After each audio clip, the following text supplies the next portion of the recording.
We are looking at how to pronounce this Latin phrase describing anything relating to or denoting reasoning or knowledge which proceeds from theoretical deduction rather than from observation or experience.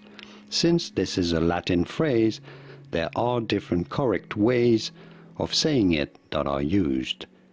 The more Latin or the closest to Latin pronunciation is a priori, a priori. However, the more academic English pronunciation seems to be a priori, a priori, a priori. Some people use a bit of a hybrid pronunciation, saying a priori. So 3 different ways: a priori, a priori, or a priori. Which one do you like best? Let me know in the comments.